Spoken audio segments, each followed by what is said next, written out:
Good afternoon and welcome to our midday briefing. It's great to be back in the press room after a very, very busy summer that also hit many of you. It's very good also to see a very, very packed press room, so welcome. Today we have no particular announcements for you, so we can go straight into your questions. Let me start on my right there. Yes, please.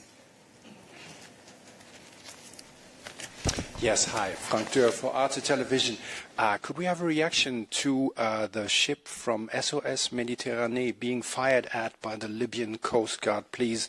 And second question, would that put in question the current deals or past or future deals that the EU has with Libya concerning refugees? Thank you. Yeah, thank you. This will be a question for Marcus.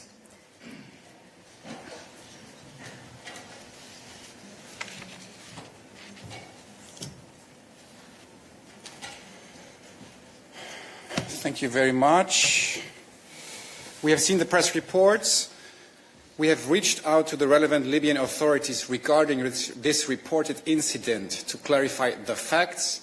It is for the relevant Libyan authorities to now urgently shed light on what happened.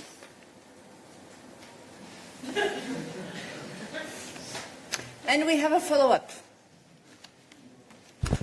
Yes, could I ask my second question again? Does this put in question what effect does that have on deals for concerning refugees with the Libyan government, the official Libyan government, and there has also been negotiations with the unofficial other Libyan government? What are the consequences? Thank you. Thank you very much for the follow-up. Yes, I mean, as I've just said, we're now establishing the facts, and so we're not talking about the possible consequences of this or the impact. And now it's about establishing the facts. And then we'll assess possible measures. Yes, please, there. Hi, I'm Eleonora Vasquez from Euronews. The shooting that happened on that boat was from an EU-funded boat. It was given in 2023. June 2023 is not the first time, it's the second time happened from that boat donated by the EU. The NGO asked the European Commission to launch an investigation, and it's not the first time asking the same thing, and to sustain cooperation with the Libyans, because with the EU-funded boats they do criminal acts at sea. So are you really considering, this time really considering to do that, to do an investigation and to stop the collaboration with the Libyan Coast Guard? Thank you very much. I think what I've just said covers these questions as well. We are now getting in touch with the Libyan relevant authorities to establish the facts. Any further questions on this subject? Yes, David. Yes, thank you. David Carretta, Radio Radicale. Marcus says, it was just said, it's not the first time that this specific boat of the so-called Libyan Coast Guard shoots against European-flagged boats in search and rescue operation.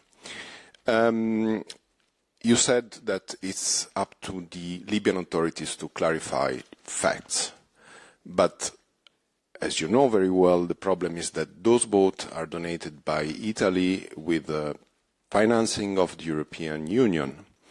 Do you think that this criminal act by Libyan actors or authorities or so-called Libyan Coast Guard are acceptable?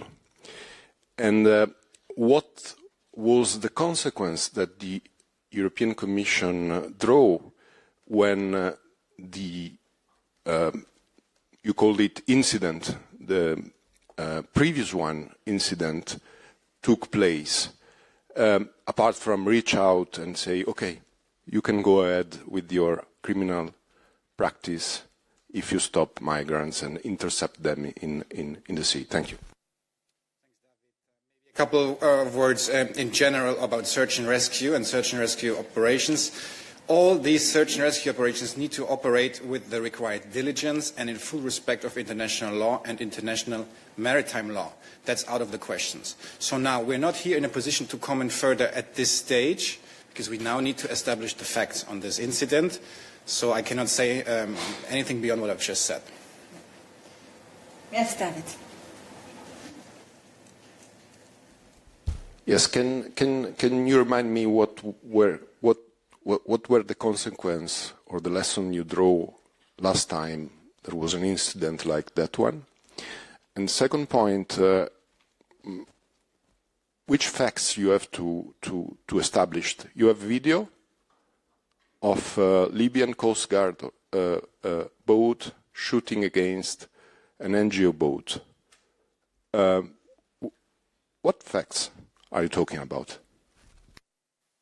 Yeah, we need to look into what has triggered it. As in any event, one needs to look into what happened, and establish the facts. That's what we are doing precisely now, and on that basis, we will then decide on what exactly to do and how to react. It's obviously a worrying development that doesn't leave us indifferent, so we are establishing the facts. On that basis, we'll assess the situation and consider any possible action to be taken.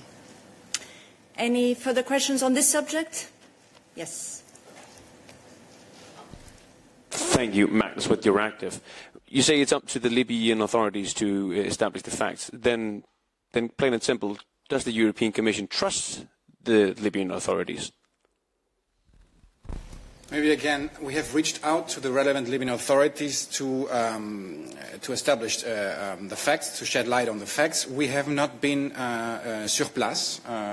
There was no EU vessel there to corroborate the facts, so we are not in a position to corroborate or comment from our side at this stage. Yeah. There. Hi, Janos Schallenbach, Amman Table Media. You still haven't answered David's question about what were the consequences of the first shooting incident? What were the consequences that the Commission took? Yes, thanks for the follow-up. We have to come back to this. I'm not aware of this incident, which happened a couple of years back, I'm afraid. We'll look into that, David and Janos, and get back to you on it. Yes, Magnus. So maybe I'm being slow, but I don't think you answered my question. Does the European Commission trust the Libyan authorities? Yes or no? Well, as I've just said, we have to check with everyone involved. Huh? Okay. And that's it for this topic. Any other questions? Yes, the lady in the red jacket.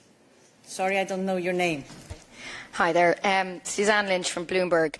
I have a question regarding trade and tech. Just wondering if the Commission has any comment on Donald Trump's threat to retaliate over taxes and regulation that he says discriminates against US tech. And on the basis of that, does the Commission still plan to come forward with its proposal implementing the terms of the joint agreement between the EU and US trade deal, given this intervention at this stage by the US President?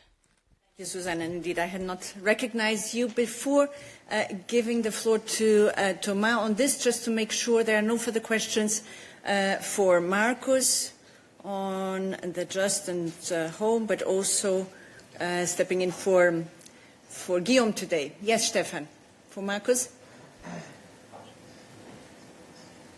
Yeah, sorry to come back to this, but I just wanted to be sure, are you establishing the facts also by reaching out to the NGO in question? Thank you. We also in touch, we also have to check with all sides, yes. Okay, any further questions to Marcus? Yeah, on the back. Hello, Andrzej Wyrwiński, Polsat News. I have a question about temporary protection directive. Yesterday, Polish President vetoed the law that would extend support for Ukrainians. So I have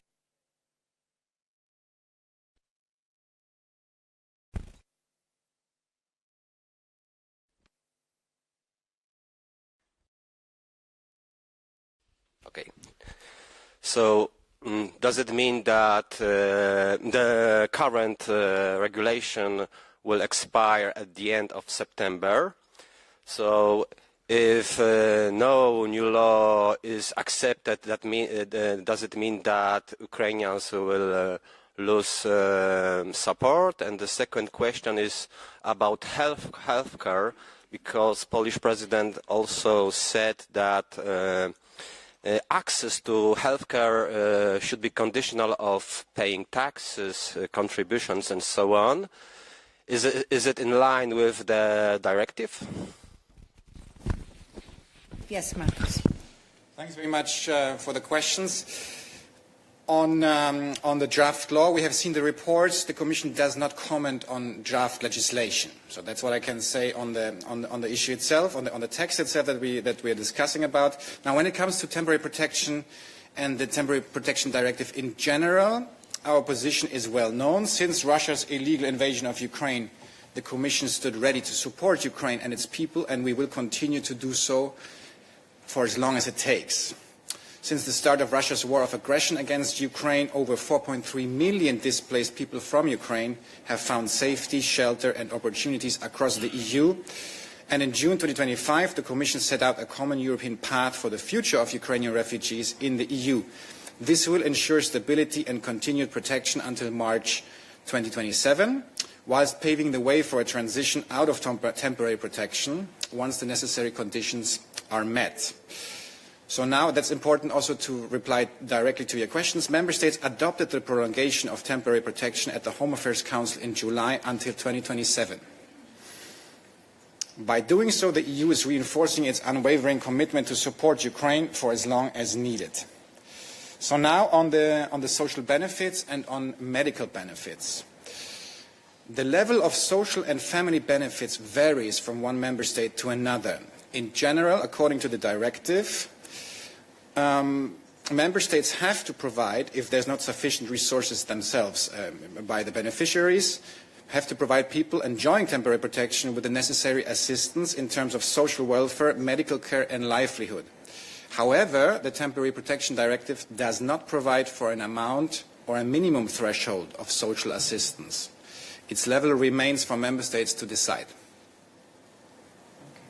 Thank you, Marcus, for recalling also some of the provisions in the Temporary Protection Directive. Yes, Andrew, you have a follow-up? So I would like to clarify one thing. I'm talking about healthcare. Can access to healthcare be conditional?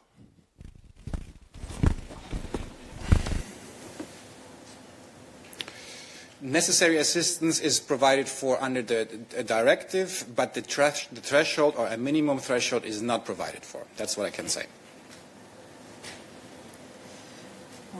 Okay. Other questions to Marcus? Yes, please. Thank you. It's a follow-up on that. Olena Abramovich, Radio Free Europe. I was wondering if not providing medical or social help for people who don't work, that means they don't have income, means that it's a breach of this directive. And another question also regarding this temporary protection, does EU anyhow help EU member states with funds to provide this social help for Ukrainian refugees? Thank you. Thank you very much for the question. Yes, so to your first question, I just tried to explain that. So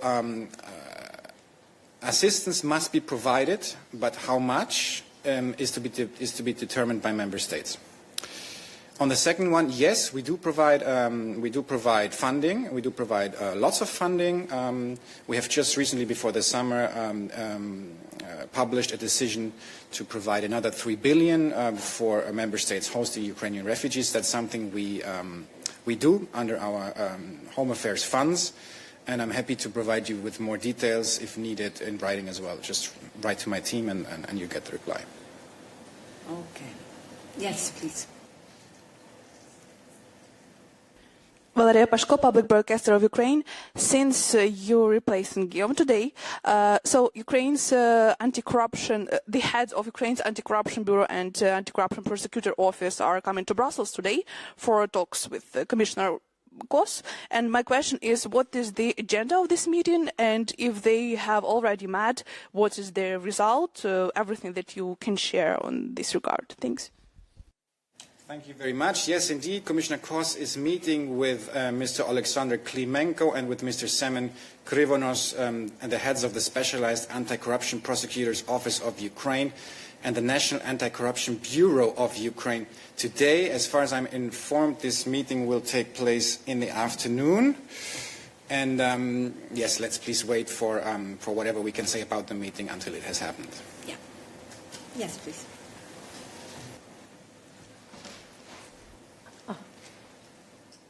A small follow-up, Tatiana Vysotska, European Pravda, Ukraine, and also Commissioner Kos has a video call with Vice Prime Minister of Ukraine on Euro integration, Taras Kachka, today. Did she already talk with him, or she will talk after the meeting with anti-corruption bosses?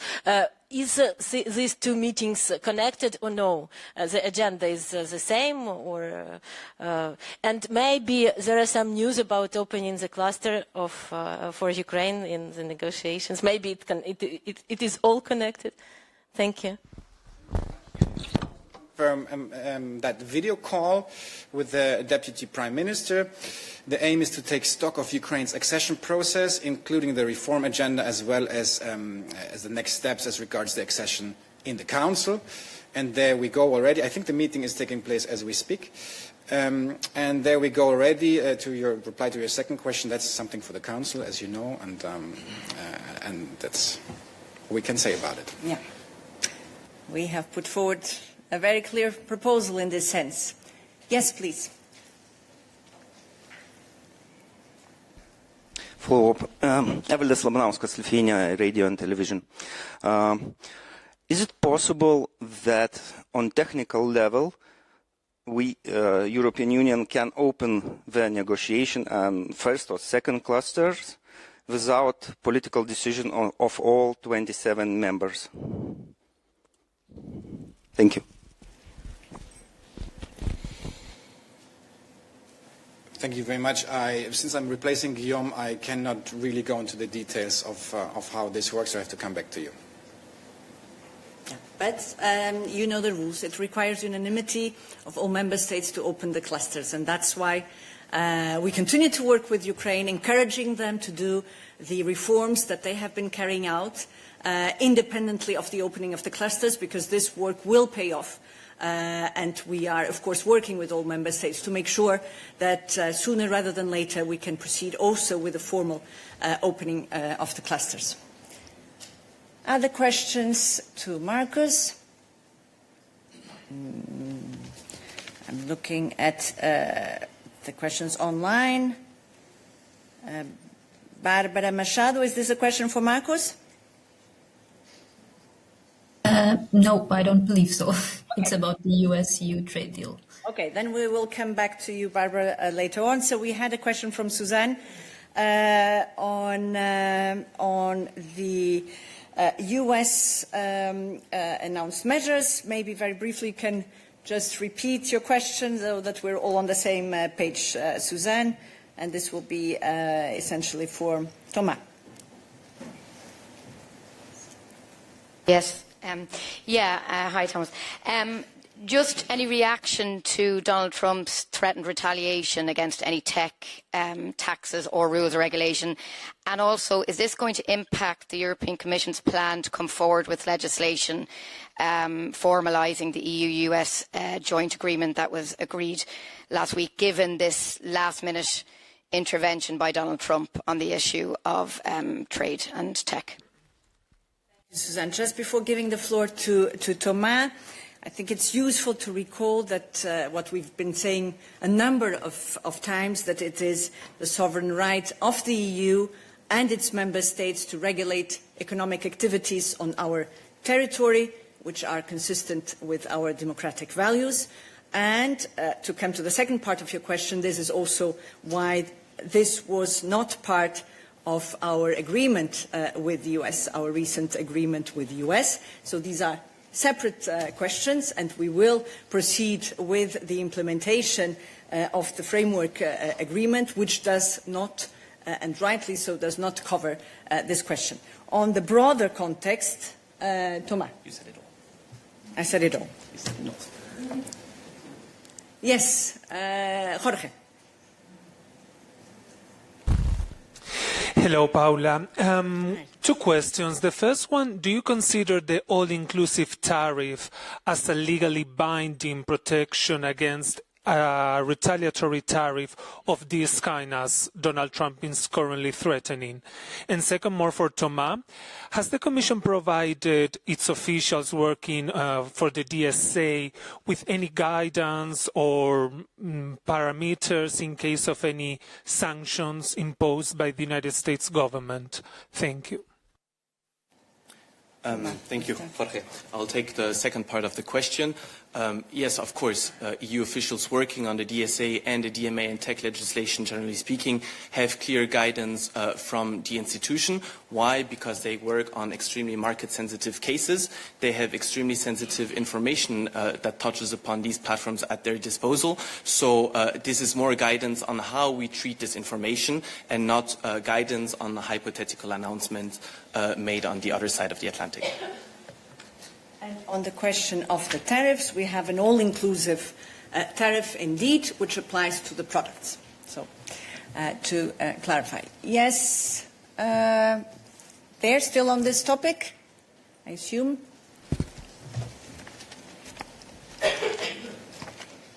Philip Lingenson of Reuters. Can you,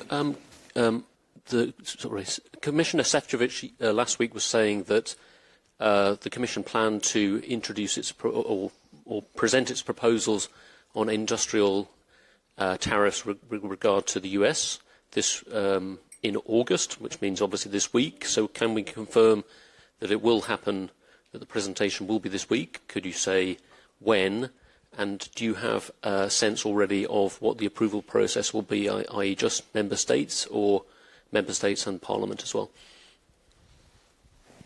Yes, so on the proposal, on the legislative proposal that we have committed to putting forward in August, I can confirm this is in the making, and we are precisely doing all the necessary to table this proposal still in the course of this month.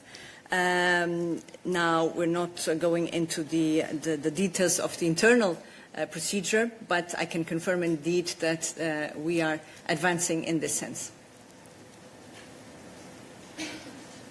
Yes, here. And just to confirm, it's still a question to Thomas? Okay. Theophile Hoffman from Euractiv. Maybe I want to ask another question on Trump's tweet. Because like the threat has been going on for quite some time and now it's becoming real. He says really clearly that he wants to impose additional digital tax and bans on US tech and chips if the EU implements the DMA, the DSA, and also on countries with a digital tax. So the threat is getting really concrete. You still believe there is nothing to be said and that the EU-US trade deal will continue the way it's been, the way Ursula von der Leyen and Trump shook hands in Scotland. I mean, maybe this is time to consider to use the anti-coercion mechanism.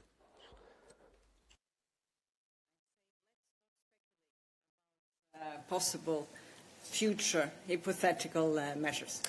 Maybe if I can just add, maybe on your reference to the President Trump's statements on the fact that we're targeting US companies. This is something that we can firmly rebut, however. The DSA does not look at the color of a company, at the jurisdiction of a company, nor at the owner of a company. The DSA and the DMA both apply to all platforms and companies operating in the EU, irrespective of their place of establishment. And let me maybe, you're talking about the DSA, let me maybe mention the last 3 enforcement decisions that we took were against AliExpress, were against Temu, and against TikTok. Thank you. Still to Thomas. Hi. So last week you announced the US-EU joint statement with the main selling point that this created predictability and stability. This is now already out the window with the new threats. There's new tariff threats. We don't know how much and when, so industry cannot plan. And you tell us that you are still going ahead with the industrial tariff reduction. So what is the reason, if the main selling point, predictability and stability, is gone, what is the reason to still stick to the agreement and to still unilaterally decrease the tariffs? Allow me to disagree with your premise. We believe that this deal indeed has provided for predictability and stability. We have a clear framework on which we are working and on which we are working out the implementing details. As I mentioned also before, we are preparing the proposal to really put in practice and implement the framework agreement. And any other measures which fall out of the scope of this framework agreement at this stage are merely speculative, so we're not going into those. Yes, please.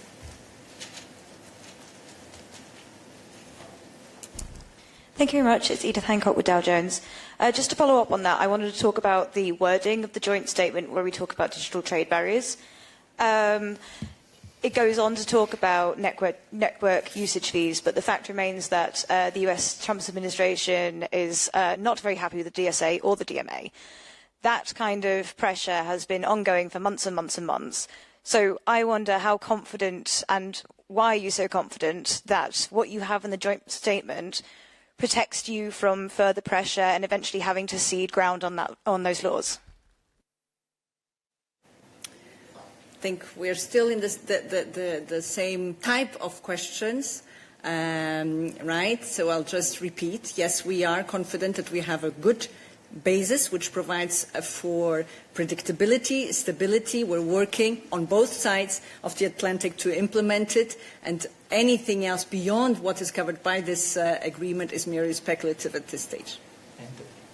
If I can just add on the digital part, on the DSA and the DMA, you know it very well, Edith. We have much needed legislation in this sector, in the digital sector, be it on the societal risks of the DSA, be it on the more competition aspects of the DMA. We share views with our US counterparts on a lot of these issues, be it terrorist content online when we talk about the DSA, be it protection of kids online, be it protection of election integrity online. There we have a lot of points where we are actually working hand in hand with the US. So the disagreements that you're touching upon are on very tiny aspects of this legislation. Okay. Wait, Karen? Another subject, so just let's make sure that we answer all the questions first. I see a waving hand there behind Magnus. Yes, please. Laura Coston from ARD German Television. A question for Thomas still. So the US administration is considering the DSA to be a threat for the free speech of American citizens. How concerned are you of these allegations? Do you think that the democratic values of the US and the EU are drifting further apart at this stage when the US is actually threatening EU actors to be put under punitive measures for implementing the DSA? Thank you. I'll not be speaking about the democratic processes in the US. What I can tell you, however, is that the claims that the DSA is a censorship tool are completely wrong and completely unfounded.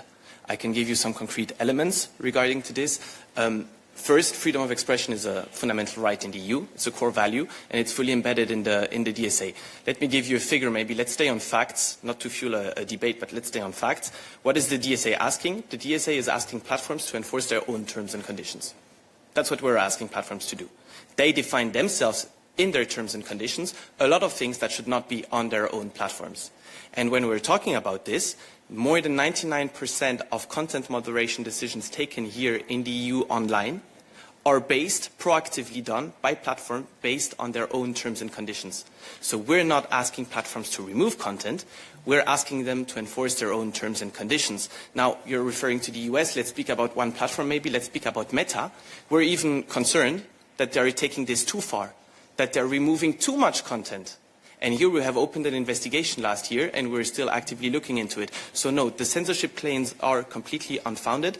The DSA is fully respecting freedom of expression, and we should work hand in hand with the US to tackle other things like disinformation campaigns coming from other parts of the world.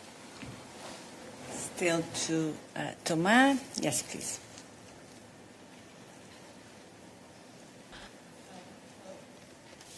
Hello? Yes, Hi. please. Thank you so much. So my first question is, last week when you were presenting the trade deal, the fact that digital regulations stay out of it was something of a win for you. This is sort of what we heard. Now it seems like maybe it's not that much of a win because the story is still being written. Should we still consider it a win, or should we just consider it was just a TBD later during the trade negotiations? That's my first question.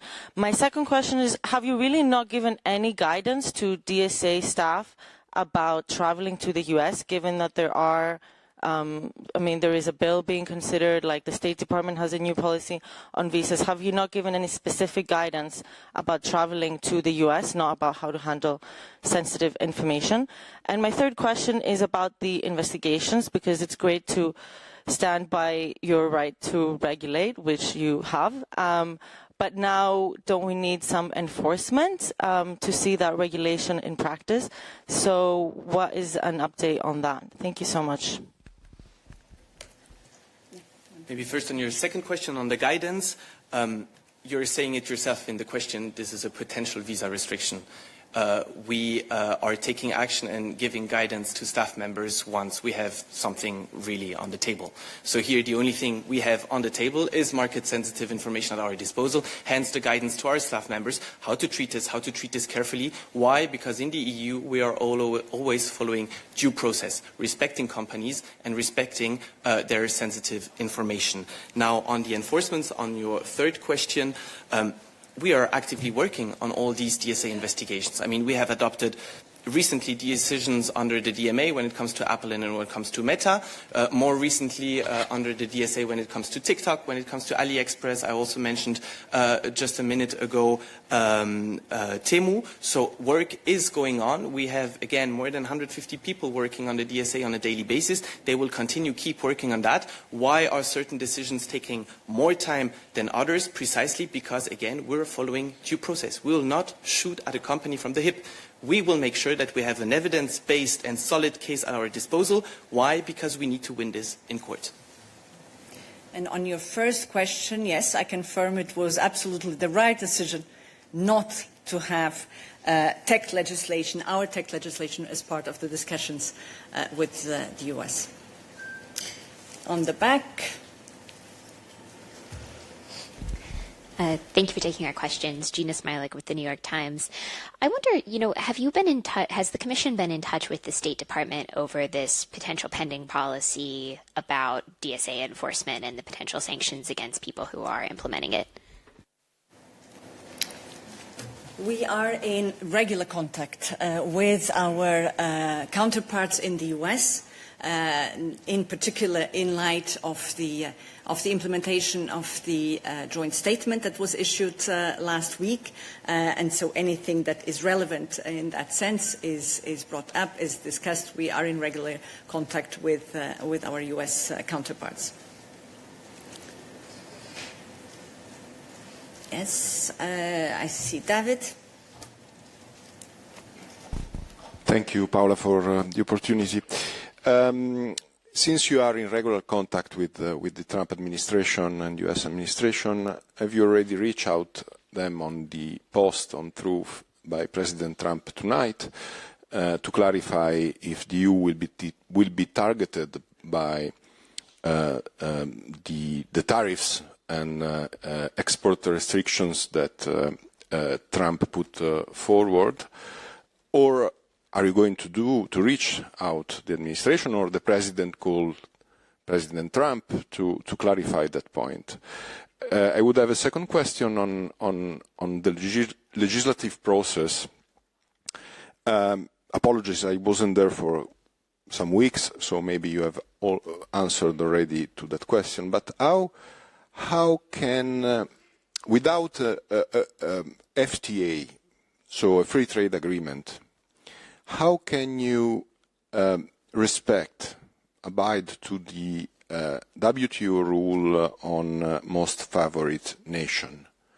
It's not clear to me how it's possible, because if I remember well, you need an FTA, and I've read some expert saying that you need an FTA to respect WTO rule and put tariff on US to 0. Thank you. On your first question, David, I'm not aware of any specific contact since the post last night on this. On the question that you raised on trade, and indeed this has been exhaustively covered in the various press events that we've had over the past weeks, and in particular, notably also with the presence of Commissioner Šefčovič last week. And on the very concrete question on the WTO, here, as said, the framework agreement and then the joint statement is a first step. We are working with the US also in view of further exempting other products other than those which are already foreseen, and this is precisely also our objective, to further reduce the tariffs on a wider scope of products as much as possible, and indeed to also abide by the WTO and by the principles that we have always defended. Yes, Silvia. Hi, it's Nacho from the Spanish newspaper El Confidencial.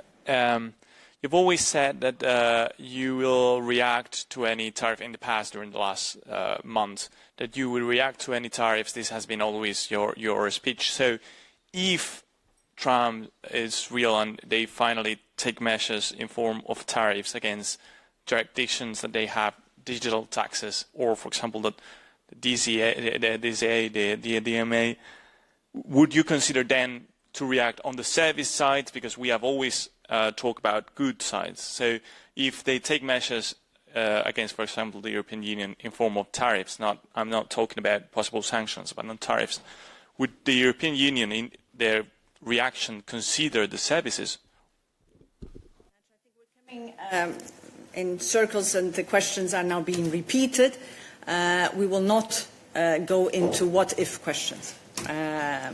We're doing our work. We remain in contact with our counterparts, also to make sure that, as I said before, that we have stability, we have predictability. Yes, Silvia. Thank you, Silvia Yeytuo, País. On this issue, President Trump also has threatened, not because of DSA, but also the countries that also put all countries with digital taxes, legislations and rules and regulations. He's threatening countries like, I understand, Spain or France that have applied this called Google tax, which was agreed in the frame of OECD. So and my question is technical, if the US attacks one of the EU countries on this tax that was agreed, could the Commission or could the European Union do something about it, or would that have to be dealt bilaterally? And second, you've just said that it was the right decision to not include the digital regulation in the agreement, but last week, for example, on pharmaceuticals, it was praised the fact that it was included as an insurance policy. If the US would do anything on those sectors, that we have a guarantee that it's not going to affect the Europe. So in hindsight, maybe we knew that something like that on digital was coming. Wouldn't have been a good idea to get any kind of insurance policy as well on regulation, that this was not going to be a new attack front from the US. So your first question again is a what-if question. We'll not go into that. And on the second, we covered in the agreement all those subjects that had been put forward already very concretely by President Trump. So that's what defined the scope of the framework agreement, which was then translated in the joint statement. I see a colleague has not asked a question yet. Hi, Marie-Colin from Context. I have two questions. So the first one is the commitment to purchase 40 billion US AI chip is in danger following the Trump statement. If not, can we have some details on how this commitment will be fulfilled? Is the Commission is going to encourage the member states to buy those US chip, or is the Commission is going to buy those chips themselves? And my second question, given the situation of with the Trump statements, does the Commission is planning to clarify what is in the scope of the unjustified digital trade barrier, or no? Thank you. Yeah, Thomas. Thank you, Marie. I don't think we'll go into your second question, but into the first one with the chips, the microprocessors. Of course, we rely also on our partners when it comes to advanced chips. Why? We have been very clear. You know it very well, Marie. You're following AI also. We're working currently on the upcoming AI gigafactories. What do we need for the upcoming AI gigafactories? We need advanced chips. Do we produce them in-house? Not yet. Not enough. We're working on that. This is a parallel track. It's the CHIPS Act. But in parallel, we need to still buy them from reliable partners. And the US is producing advanced chips. We will buy them indeed, as it's also laid out in the joint statement. We'll buy them from the US. And the export restrictions were also imposed in the past based on concerns that some of our member states could potentially forward them to other partners around the world. We have always rebutted this and been very clear about the fact that we represent an economic opportunity for the US and not a security risk. So again, our technological independence and the work we're doing on chips in the EU is ongoing, and on the same and in a parallel track, we are indeed relying on the US for advanced chips. To Thomas? Yep, please.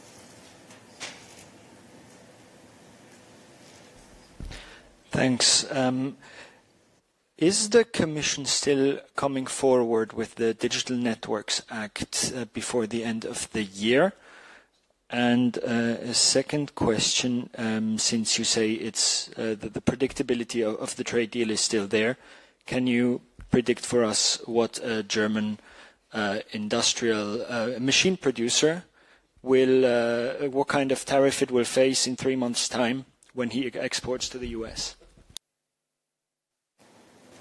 Thank you. On your first question in the upcoming Digital Networks Act, again, we have presented a white paper in February of last year. We have opened a consultation, stakeholder consultation that we have closed just before the summer. We're still analyzing the input received, but yes, the Digital Networks Act is still on the table, and we'll present it as soon as we can once we have analyzed the input received in this consultation. And on your question, the 15% all-inclusive tax rate is what is now our reference in terms of the products and the tariffs to be applied, unless there are exemptions foreseen, and you know there are exemptions foreseen also in our agreement with the US. Karen. Yeah, another topic that is trade related. It's about the end of the tariff exemption for small parcels from going to the United States. So I wonder if the Commission has an estimation of the economic impact on the European economy. And second question, does the Commission have figures on the potential surge of small parcels coming from China to the EU? That could be a response from the end of the exemption in the US. Thank you, Karl. Only little information I can provide you on this currently. Indeed, this is a well-known phenomenon. When you're talking about small valued parcels coming from China to the EU, they represent more than 90%. These were the latest figures. I know that there was still an increase this year compared to last year, but I don't have the precise figure at hand. I will send it to you bilaterally after the midday. Okay. Yes, please. Yes, hi, Clara Gantelet for Aze Shimbun. Sorry, I'm going to jump back to DMA because Thomas mentioned it, the decisions from April on Meta. I would like to have an update on it because they were supposed to comply by June. They did some changes, considered minor, supposed to be talking to the Commission. So I want to know, is the Commission actively talking to Meta about that? Has Meta changed anything to the model since June? And is there any deadline that the Commission has to comply with? And then on a second part, Meta launched an appeal of the April decision. So I want to know whether this judicial procedure means it's not possible to apply any financial penalties or take any further decisions in the meantime. Thanks. Thank you. We take note of the appeal and will, of course, defend our position. Hence, also the reply I gave to Eliza. We need solid cases. Why? Because they will be challenged. This is not something that we're not aware of. Of course, companies will try to challenge our decisions. And this is why it takes time sometimes to take decisions. Why? Because we need to win these cases in court. On your first question and on our dialogue with Meta, I can confirm that the dialogue is, of course, continuing with Meta. They have indeed offered an alternative. Now, again, we will follow due process. We will give also the time to the companies to defend themselves in these cases. And once we will be ready, we will take the next decisions. Still to Thomas. I have one final there. Angelo Di Mambret, you're active. When you say the legislative proposal on the U.S. joint statement is in the making by the end of the week or the month, week or month, it's the same. You mean the one foreseen in the first paragraphs of the joint statement, the one of the lobster? One on the lobster.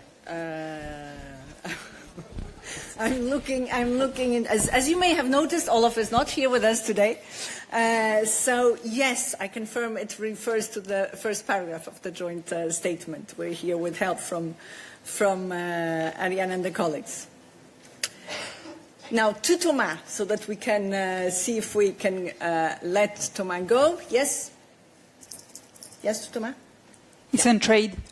On trade. So maybe okay, it's on the Mercosur deal. I wanted to know when the Commission was planning to transfer the agreement to the Council. I guess now it has been reviewed and translated. So let me just make sure that we don't have any more questions to Thomas. No, and I think, Barbara, I haven't forgotten you. I'll come back to you, but from what I see, it's more on the trade front. Yes, Ariana, you want to step in on this one?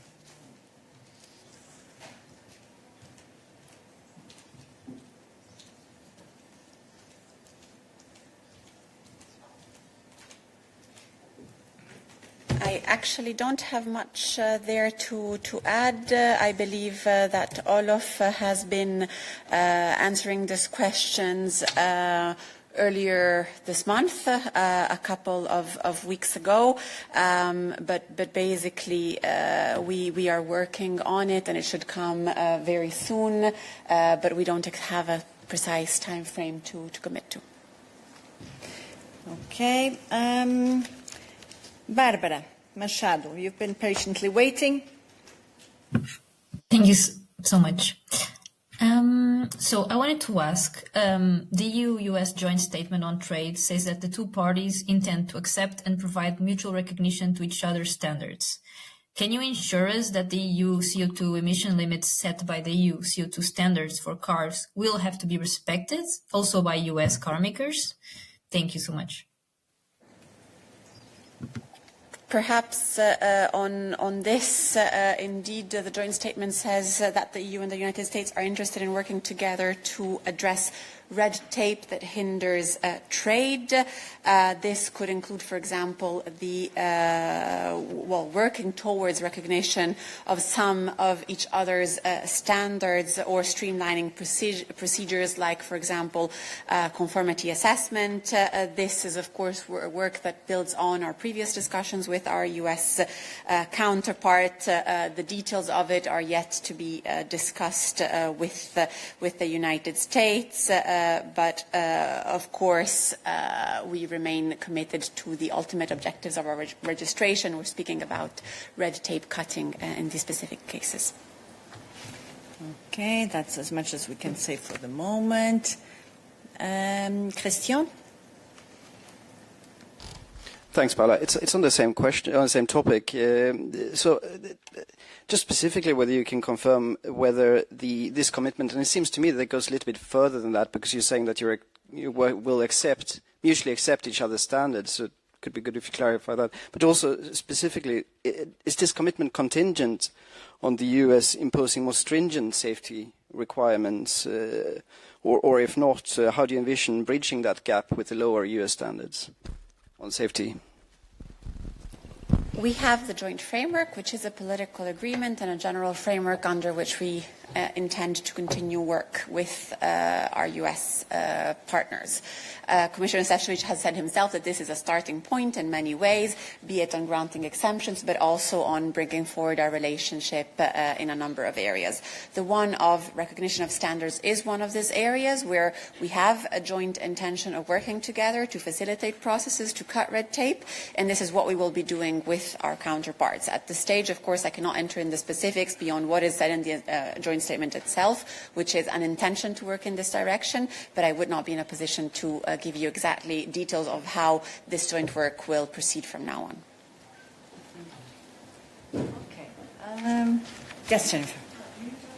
On new topic, I think it's time indeed to move on for a new topic. It's been 1 hour, but I do understand that there's a lot of interest with only 2 middays a week, so we move on to the new topic. Go ahead. Thank you very much. I wanted to ask about the EU-Israel-Gaza relations. As of this morning, the Commission has been sent a letter by 206 former EU ambassadors, former member state ambassadors, ahead of the Gymnich, where they express their profound disappointment, quote, on the no substantive measures that have been taken by the EU to pressure Israel to end its brutal war, end quote. And I realize you might not have received the letter, that it might not be in your system yet, but I just wondered if you could offer a general response on that general point, on the disappointment with the lack of EU response.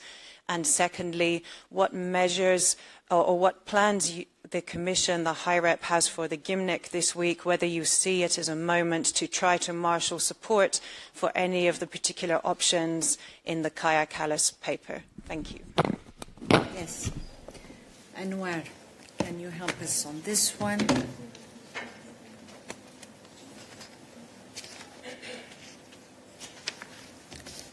Thank you for your question.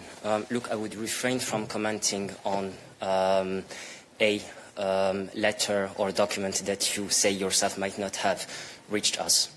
What I can say here is give a refresher, since it's also la rentrée, on what we have been doing and how active the High Representative and the Commission have actually been on this file.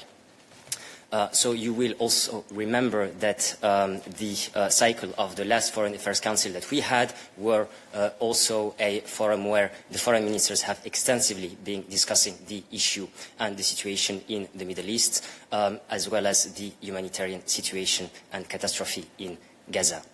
The review had been launched. Then you have also seen the conclusion of the review, where we have seen that there has been a breach in terms of the obligations of Israel in terms of human rights under Article 2 of the EU-Israel Association Agreement, which then has led to an extensive and regular dialogue between the High Representative with her interlocutor, the Israeli Foreign Minister Gideon Sa'ar, which culminated in the understanding that we have reached with Israel in terms of improving the humanitarian situation in Gaza. Then, what have we been doing, especially during July and August, while some of you might have been in and on holidays? We have been keeping track, monitoring, assessing the progress or lack thereof in terms of the commitments by Israel as part of their commitments in terms of human rights, in terms of humanitarian commitments to improve the situation in Gaza. We will have the Gimnik. This is also what has been put forward by the journalist colleague just now, so I would refrain from commenting further, but it will be discussed together with all the options that the High Rep also said remain on the table, and it will be discussed with the foreign ministers in Gimnik, so let's not prejudge and let's not speculate further at this stage what will be discussed, but we are very much active. We have been active on that time span that I have just now outlined, and this is a direction of travel that we will keep putting pressure on Israel and to have an improvement on the ground, because this is what we want, to save lives and to bring the aid that is desperately needed on the ground. Okay. Yes, Andrew, on this topic still? Yes, on this topic, Andrew Gray from Reuters. Just to follow up, I think to perhaps make it more concrete, the only concrete proposal that the Commission has brought forward so far with regard to Israel's conduct of the war is a proposal to suspend the funding, EU funding for Israeli startups. That's it. Given what's happened in recent weeks, including, as you say, Anwar, since the agreement that you mentioned about aid, a global hunger monitor has said that more than 500,000 people in Gaza are suffering from famine, so that agreement clearly hasn't worked. So is the Commission now planning to bring forward any further proposals related to Israel's conduct of the war so far? Thanks much, Andrew. You mentioned the situation on the ground. We have been vocal and quite clear about it. There has been a statement by foreign ministers together with the High Representative and the Commissioner Labib and Switcha on the situation on the ground, and we have been quite clear that the humanitarian suffering in Gaza has reached unimaginable levels. The suffering is untenable. Famine is unfolding before our eyes. Urgent action is needed now to halt and reverse starvation. The humanitarian space must be protected, and aid should never be politicized. The channels are open, right? Diplomacy doesn't always happen in an open space. We are here to actually translate what happens behind the scenes to the eyes of the world, and this is also why we're happy to see that the press room is full for la rentrée.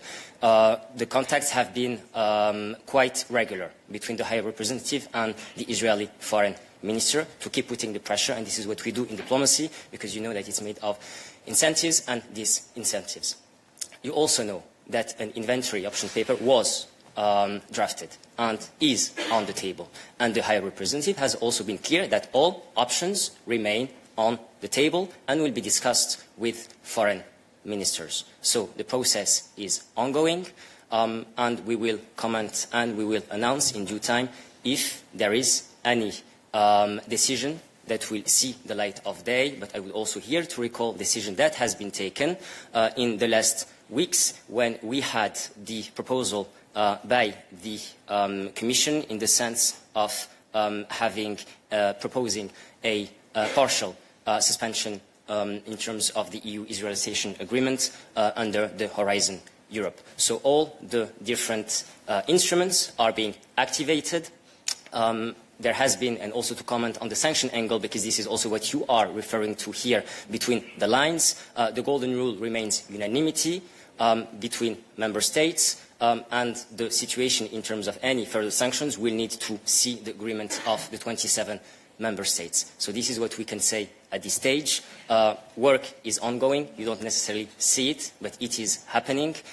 So I would kindly also ask for your understanding that we need to do what we do at EU level amongst 27 member states, and we need their approval in terms of any further decision, especially in terms of sanctions. Still on this topic? No? And a different one? Yes. Nuruddin.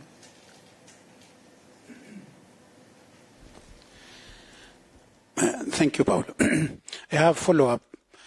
Despite the ongoing communication between Madam High Representative and the Israeli authorities, the yesterday slaughters of journalists, which came just one day after the United Nations confirmed the famine in Gaza, where 500,000, as you said, are threatened by malnutrition, etc. My question is that European Union has enough leverage to act and to convince Israeli government, to convince the Israeli economic businessmen and business communities, the Israeli opinion, to step back and to stop this war. The problem is that why the European Union, I can't say it's indifferent, because it's not. Why European Union is paralyzed and cannot act according to what's going on? And excuse me, when will the European Union institution, human conscience, will wake up? This is not, my question is not, and moral question is not intending only European Union, because many, including in the region, are involved or are in the same, let's say, political and moral failure. I have another question, if you don't mind, on Iran. Today in Geneva, there is the European Union Troika meeting with the Iranian counterpart. Is the European Union involved in these talks, and what is the exit of this deadlock you see to get out of this as the snapback deadline is approaching? Thank you. Thank you, Nordin. I will start with the second point, Iran. I can indeed confirm the meeting. The meeting is a follow-up at political directors level to the joint E3 foreign ministers and HRVP call with the Iranian foreign minister that took place last Friday. And the EU will be represented at political director level by Olaf Skog. You will understand that at this stage, I would not prejudge or speculate further in terms of what will be discussed and what the talks would lead to, because, again, we need to preserve space for diplomacy, and this is all what this meeting is about. Now, going back to what you raised in terms of the killing of journalists and the targeting of hospital in Gaza. The killing of 5 journalists, 4 health workers and a number of civilians in Gaza yesterday by an Israeli strike which targeted the Nasser hospital, leaving at least 20 people killed, is completely unacceptable. Civilians and journalists must be protected under international law. There have been too many fatalities in this conflict. It must end now. Civilians in Gaza have been suffering for far too long and far too much, and it is time to break the cycle of violence and of suffering. We reiterate our call on Israel to respect international humanitarian law and to ensure that these attacks are investigated, noting the statement by the Israeli authorities that a thorough investigation will be conducted. And we need to recall what the EU has been doing very, very concretely. And as you know, Nureddin, on Gaza, and although we obviously want to see change on the ground, what we've been doing in the meantime is, among what Anwar described, there are the visible measures and there are the diplomatic measures, which may not be that visible, but what is very visible and concrete is we've been really at the forefront in providing humanitarian support to the Palestinians. This year alone with 170 million euro to help people in need in Gaza through our partners on the ground. Through our humanitarian air bridge operation, we've delivered 4,800 tons of aid by air, by land, and by sea.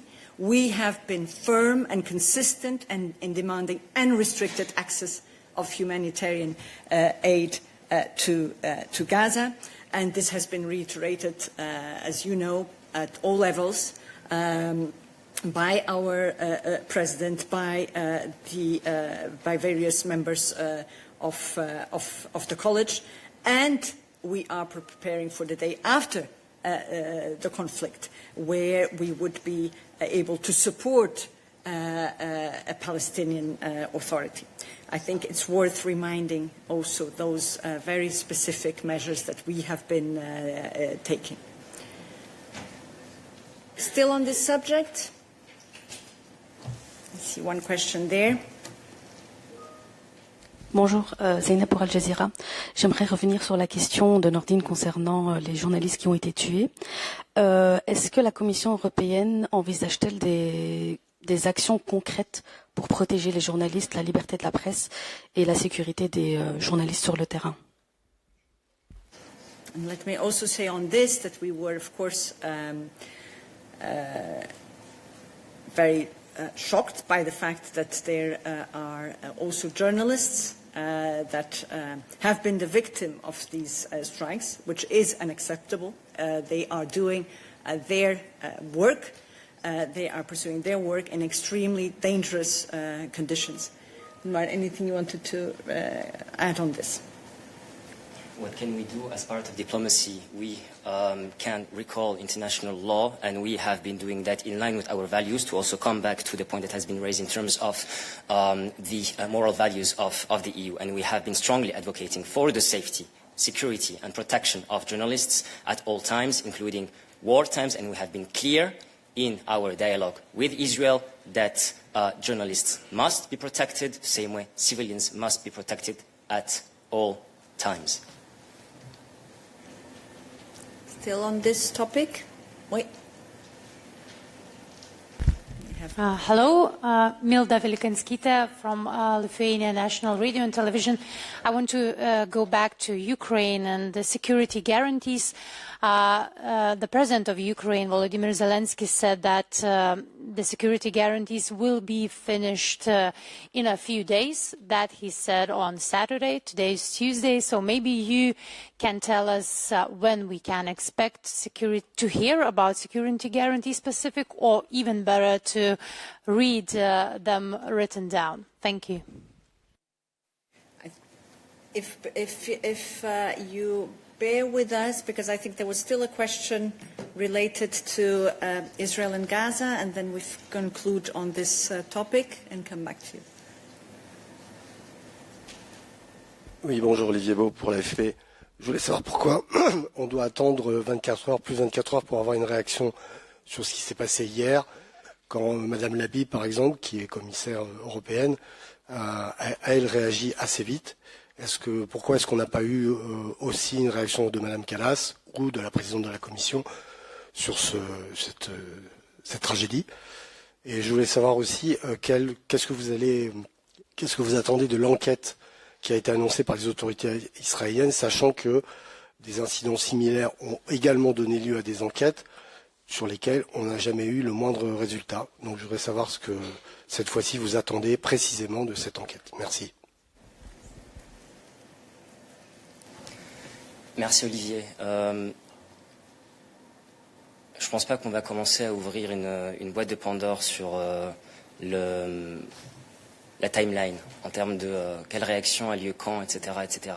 Ce qui importe, c'est la vocalité de l'Union européenne. c'est notre position, nous sommes clairs. Quand il s'agit du respect du droit international humanitaire, et de ne pas accepter que des vies soient détruites en tout temps, et cela inclut les temps de guerre que nous voyons vis-à-vis d'Israël. Quand il s'agit de nos attentes vis-à-vis d'Israël, cela fait partie du dialogue que la haute représentante a avec son interlocuteur, le ministre des Affaires étrangères israélien, et du coup, vous allez comprendre que je ne vais pas ici me mettre à révéler quoi que ce soit quand il s'agit de leurs contacts bilatéraux. Ce qui compte, c'est que l'Union européenne est saisie, mobilisée en la personne de la haute représentante quand il s'agit de garder la pression sur ses interlocuteurs israéliens quand il s'agit de changer la situation sur le terrain. Parce que c'est uniquement ce qui nous intéresse aujourd'hui en termes de but, d'améliorer la situation sur le terrain des civils à Gaza, alors que l'on voit la famine s'étendre devant nos yeux. Donc c'est ce qui nous garde, ce qui nous occupe, et c'est la colonne vertébrale qui nous guide en termes d'action diplomatique concrète sur le terrain. And we proceed with the question on the security guarantees for Ukraine. And for that one, I'd like to call Anita to join us here.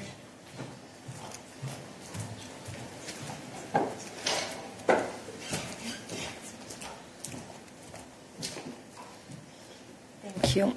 So on the security guarantees, there are ongoing discussions, there are ongoing diplomatic efforts, as you have seen also by the High Representative on this. We'll have also discussions at the Gimnik on how we can increase the pressure on Russia, how we can further and better support Ukraine to be as strong as possible. But what is very clear, and this is throughout all the statements sent out also by the President, but also by the High Representative, and also this was also one of the main takeaways from yesterday's discussion with the U.S., with the State Secretary Marco Rubio. It is absolutely important to continue all the diplomatic efforts in order to bring the Russian aggression to an end. Yes, Vitaly. Thank you, Vitaly Sizov, Freedom. Just could you share more details about this yesterday discussion with Marco Rubio? What were proposition of EU? And did you discuss maybe new sanctions and some restriction for Russian oil during this yesterday discussion? Marco Rubio with European Foreign Minister and High Representative Kaja Kallas. Thank you. Thank you very much. I can reiterate once more what the High Representative has stated, and indeed she took part in the call with Marco Rubio and several of the foreign affairs ministers. Most importantly, the High Representative praised the U.S. efforts regarding peace, but what is very clear for now is that we need to further put pressure on Russia to make sure that they are willing to compromise, and precisely this is why we are working on the 19 package of sanctions. And also the High Representative stressed the need to have strong security guarantees, also stressed what the EU is doing in order to further support Ukraine. For instance, we have supported now Ukraine with almost 170 billion. Then we have also provided almost 60 billion when it comes to our military support, including through the European Peace Facility. We have 2 million rounds of large caliber ammunition that are to be provided by the end of 2025. We are providing support for and training to the military, with almost 80,000 Ukrainian soldiers being trained. And the list goes on and on. Okay, still questions to Anita. Yes, Mose. Thanks, Paula. I would like to come back to the previous question about security guarantees for Ukraine. We know that the Trump administration has excluded NATO membership for Ukraine, and probably can Ukraine only count on limited American guarantees in case of a peace agreement. I wonder if that affects, let's say, the internal discussion in the EU about guarantees which the EU itself can offer to Ukraine according to the EU treaties when Ukraine would become a member of EU. And so, is this a reason, I wonder, if it could accelerate Ukraine's accession process? Thank you. To start and then give the floor to Anita on this, Mose. As you know, after the meeting in Washington last week between the European leaders and President Trump, one of the takeaways was precisely to task the national security advisors to look into how security guarantees could look into very concretely and how could each of the participants participate and contribute to those security guarantees. We should soon be hearing from that group, from the national security advisors, on what has been discussed, what has been identified, and what will be put forward. Anita, anything else on this? I think just perfect, and the core principle remains that Ukraine must be able to uphold its sovereignty and its territorial integrity, and there can be no limitations to the Ukraine armed forces with cooperation with other third countries or assistance from other countries. Other questions to Anita? Yes.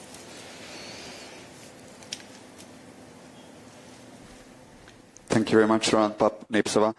So on 13th of August, the Foreign Intelligence Service of the Russian Federation published a press statement claiming that the European Commission is seriously studying scenarios for changing the regime in Budapest, and that Brussels is furious about Budapest's attempt to pursue an independent policy and influence the adoption of collective decisions, primarily on Russia and Ukraine.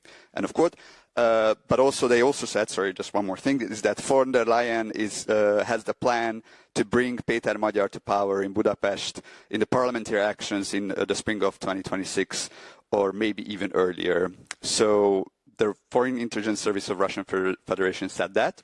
How do you comment this? And also, are you studying the scenarios of the regime change? Are you furious about Budapest policies? And also, why do you think the Foreign Intelligence Services of Russia decided to publish such a statement about election interference in one country? Thank you. I would just, first of all, leave to you to judge on the credibility of the Foreign Intelligence Service on such a topic. And second, as you know, the EU and certainly the President, President von der Leyen, has no intention whatsoever in interfering with any national elections, and there is an absolute full respect for the choice of the citizens, of the population, and that's undoubtable and should not even have to be said and reiterated. Yes. I have a follow-up that we are talking about Russia, which has been interfering in other elections, for example, in Moldova, and of course there's credible, or there is some evidence maybe in other EU member states. So what do you think of that when Russia is talking about electoral interference in an EU member state? At the very beginning, up to you to judge on the credibility of this Foreign Intelligence Service on anything that is being said on that particular subject of political interference. Anita, anything to add? Yes, other than that, just in one sentence, Russia has a track record of spreading misinformation, disinformation. I don't even know why are we entertaining this discussion in this press room. Good. Still any question to Anita, because I'm well aware that you've come many, and we're very appreciative of that, and that's why we're still here. But I still also see some questions, so let's give Olivier another go. Yes, thank you. It's a question related to the last question about Hungary. We understood that Donald Trump had a call with Mr. Orban asking him to lift his veto on the accession of Ukraine to the EU. And I just wanted to know if you had any, if you are aware of this phone call, and if there is any outcome after this phone call between Mr. Trump and Orban. Thank you.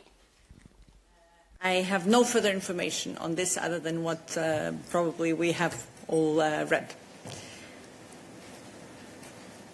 Yes.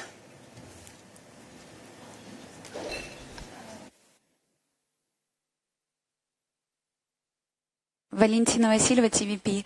I'm not sure that this is for Anita, but it's about the refugee aid bill in Poland that was vetoed by Kirill Nawrocki yesterday.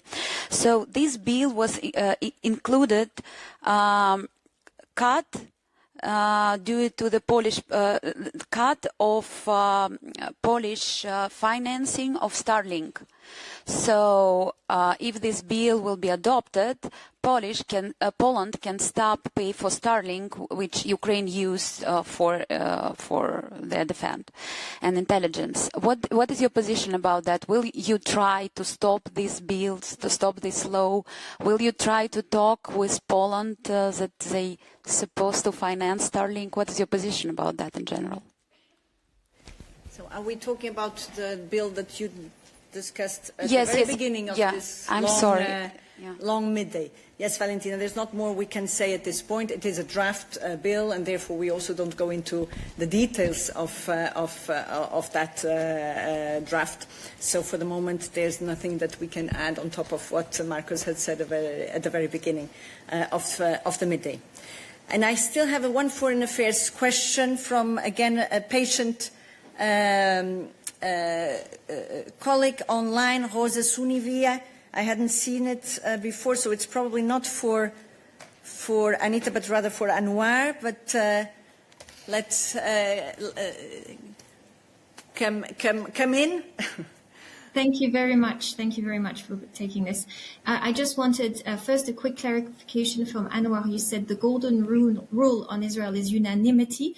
I thought some measures proposed by the HRVP could be taken by qualified majority, including, the Commission proposal on a partial suspension of Horizon and the preferential trade agreement with Israel. Can you just please confirm that can be adopted by QMV? Because I'd like to clarify that I'm not mistaken in my understanding. I also had a question on Iran. There was a letter published by the E3 ministers earlier this month, in which they detailed why and how they wanted to reinstate, how they wanted to trigger snapback. It wasn't signed by the HRVP, so I wanted to make sure that I understand that the HRVP supports the proposal that the E3 made to Iran to extend by 6 months the JCPOA to continue negotiations on the snapback. Do you support that? Thank you very much. Thank you, Suniva. Allow me to correct here your interpretation of my words. I didn't say that any decision in terms of sanctions on Israel require unanimity. I was re-explaining again the golden rule in terms of how sanctions are actually adopted in the Council, and they require the unanimity of the Member States all across the files, all across the world. Now, in terms of Horizon, as you have mentioned, since this is a file that is beyond CFSP, it has specific rules, and I would not enter into that because obviously we have repartition of labor among spokespersons, but this is basically dealt by QMV. So, as you know, qualified majority voting for issues that are not common foreign and security policy. Now, in terms of Iran, I would stick to what I said in the sense of no further comment, especially on a meeting that will take place shortly now, again, to preserve the space for diplomacy, and this is what we need on this nuclear file. Thank you very much. Okay, and I'm just on the Starlink looking at Thomas. Anything that you can say at the moment? Not. So with this, we would put an end to our comprehensive midday. Thank you for your participation, and we will be back on Thursday. And I would invite the team to stay on for some background talk for those interested.